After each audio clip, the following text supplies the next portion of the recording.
Ya, Assalamualaikum warahmatullahi wabarakatuh. Pada kesempatan kali ini, kelompok kita akan mempresentasikan bahasan mengenai produksi vicocyanin dengan penggunaan Spirulina fusiformis. Nah, kelompok kita beranggotakan yang pertama.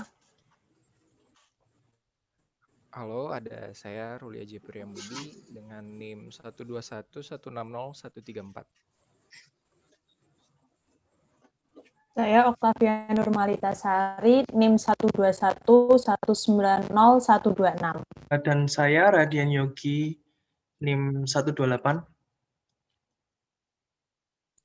Saya Fairuz Hana, NIM 121190134.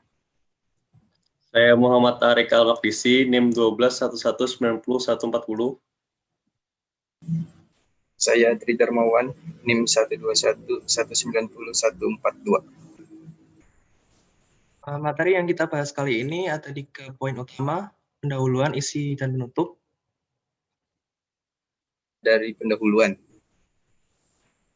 400 tahun yang lalu, kolonial Spanyol menemukan bahwa penduduk asli Aztec memanen suatu substansi berwarna biru kehijauan, atau yang disebut dengan spirulina. Yang selanjutnya bahan tersebut dikeringkan dan dijadikan bahan dalam pembuatan roti maupun keju. Hal yang sama juga ditemukan di wilayah terpencil negara Chad. Masyarakat setempat memanen spirulina dari danau-danau berair dangkal dan kemudian mengolahnya sebagai bahan makanan yang dikenal sebagai dihe, yang dimanfaatkan oleh masyarakat setempat sebagai suplemen untuk ibu hamil dan juga anak-anak. Selanjutnya itu sejarah. FAO pada tahun 2008 menyebutkan industri spirulina pertama kali dibangun adalah di Sosa, Texcoco di Meksiko pada tahun 1967. Perusahaan ini memanfaatkan populasi alami spirulina di Danau Texcoco dengan membangun instalasi berupa kolam-kolam pemeliharaan. Sistem ini dikenal sebagai sistem kultur semi alami. Produksi semi alami lainnya juga dilakukan di Danau Tuin Taung, Myanmar, yang dimulai sejak tahun 1984.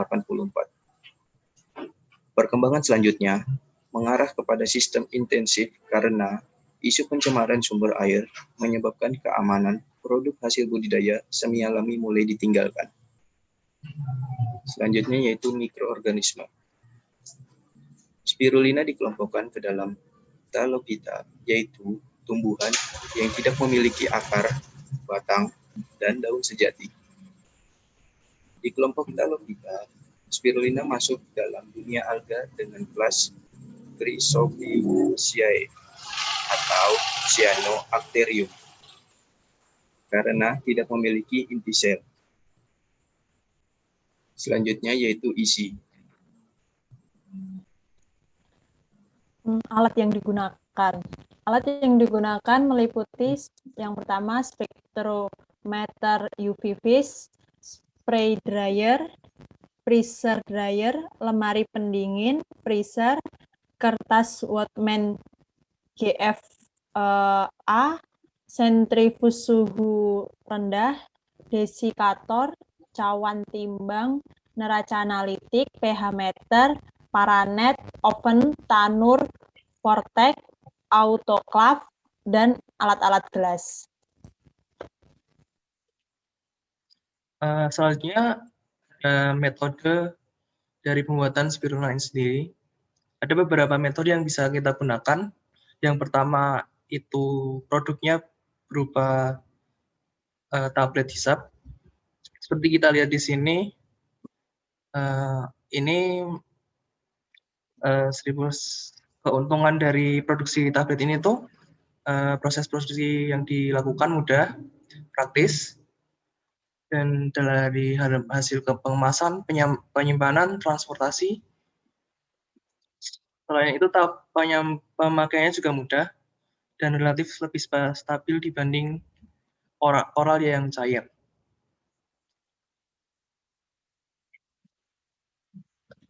Terus untuk metode yang kedua ada fortifikasi. Metode ini tuh membuat spirulina pada intinya dengan menambahkan kadar spirulina pada suatu produk makanan. Dalam hal ini adalah snack bar. Jadi spirulina dengan konsentrasi tertentu antara konsentrasi 4%, 5%, sampai 6%. Nah, ini tuh bakal menambah komposisi dari snack bar itu sendiri. Dan metode yang ketiga adalah osmotik dan perkolasi.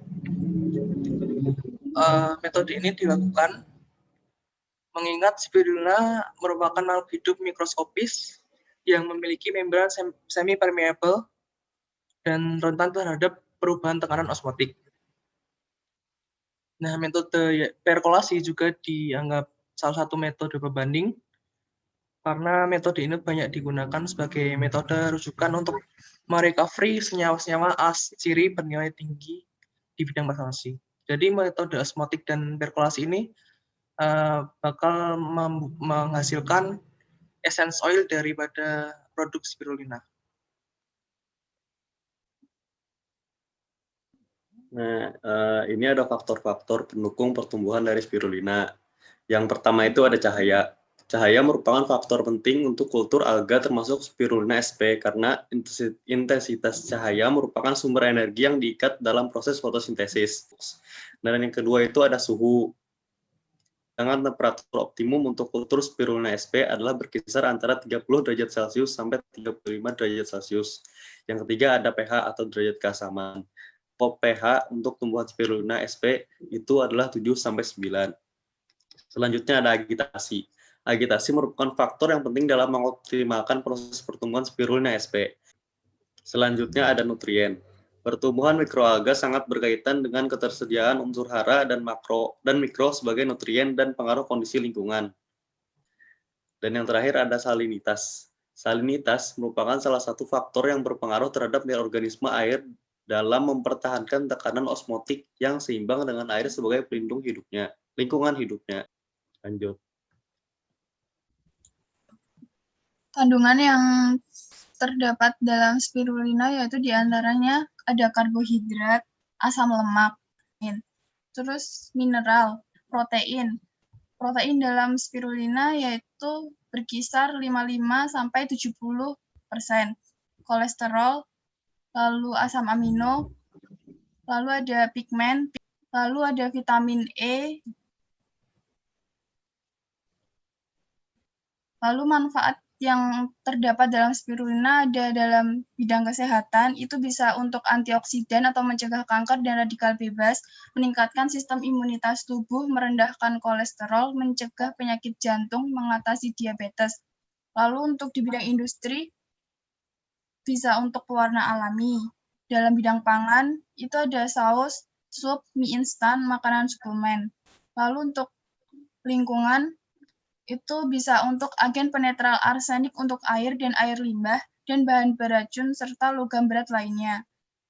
Untuk di bidang pakan, itu biasa digunakan untuk pakan alami bagi ikan, dan juga untuk imunostimulan bagi ikan. Lalu di sini ada flow diagram produksi. Yang pertama itu inokulum spirulina, selanjutnya melakukan kultivasi spirulina, pemanenan dan pengeringan biomasa spirulina, lalu ekstraksi fikosianin, dibagi menjadi 3, yaitu yang di pengeringan dengan menggunakan freeze dryer, pengeringan dengan spray dryer, lalu ini menggunakan imobilisasi menggunakan kitosan yang perbandingan 1:1, 1:2, dan 2:1. Pada pengeringan freeze dryer itu selanjutnya fikosianin kering itu diuji aktivitas antioksidan dengan metode FTC, lalu analisis kadar fikosianin, analisis kandungan protein, analisis kadar air, analisis kadar abu. Lalu pengeringan dengan spray dryer itu fikosianin kering diuji aktivitas antioksidan dengan metode FTC, analisis kadar fikosianin, analisis kandungan protein, lalu analisis kadar air, analisis kadar abu. Imobilisasi menggunakan kitosan 1:1, 1:2, 2:1, lalu pengeringan menggunakan spray dryer, fikosianin amobil, lalu diuji kelarutan fikosianin amobil, lalu uji pemanasan suhu pasteurisasi. Di sini kultivasi spirulina dilakukan dengan sistem fed batch culture, yaitu metode kultivasi yang dilakukan dengan menambahkan media secara berkala atau secara acak di mana kultur dipanen secara rutin. Lalu yang kedua, pemanenan dan pengeringan.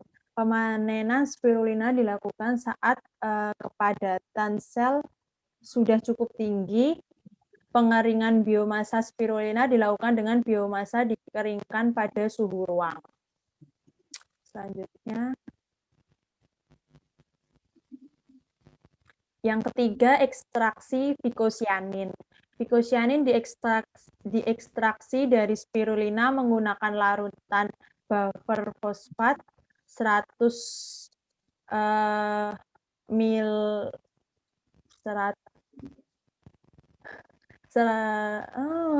sebelumnya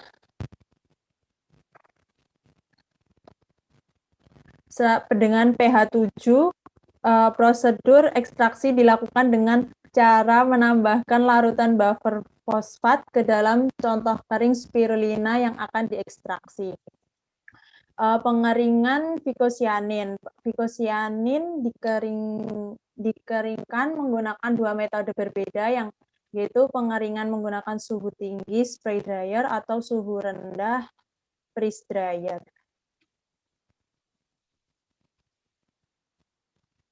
Selanjutnya, yang kelima itu ada amobilisasi fikosianin menggunakan kitosan.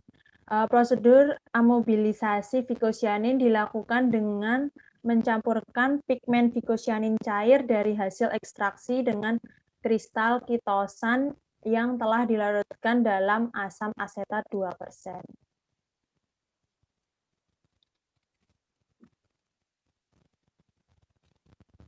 Selanjutnya, efektivitas metode amobilisasi ini dievaluasi dengan menguji kemampuan larut kembali fikosianin amobil dan tingkat stabilitasnya terhadap perlakuan pemanasan pasteurisasi.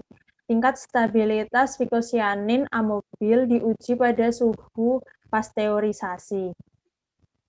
Stabilitas fikosianin amobil diamati dengan melarutkan fikosianin amobil yang telah dipanaskan, kemudian diukur rapat optis fikosianinnya. Tingkat stabilitas fikosianin amobil diduga berdasarkan nilai rapat optis yang terukur. Lalu ada diagramnya di sebelah kiri. Itu semua yang dipresentasikan. Kemudian pada bagian akhir terdapat kesimpulan, yaitu bisa dibilang bahwa spirulina itu sudah ada sejak sekitar 400 tahun yang lalu dan sudah dimanfaatkan. Kemudian dia juga termasuk kepada kelompok Talopita dan juga memiliki kondisi-kondisi yang harus dipenuhi agar dia dapat tumbuh secara optimal, yaitu bisa dibilang dari pH 8,2 sampai 11 dan rentang suhu antara 30 sampai 35 derajat Celcius. Biasanya tumbuh di perairan yang tawar, danau-danau. Kemudian juga sudah disebutkan bahwa spirulina memiliki banyak manfaat yang bisa disebutkan kembali, diantaranya itu sebagai pakan ikan, mie instan, hingga pewarna makanan. Dan spirulina ini memiliki banyak multivitamin B, kemudian ada protein dan mineral-mineral esensial.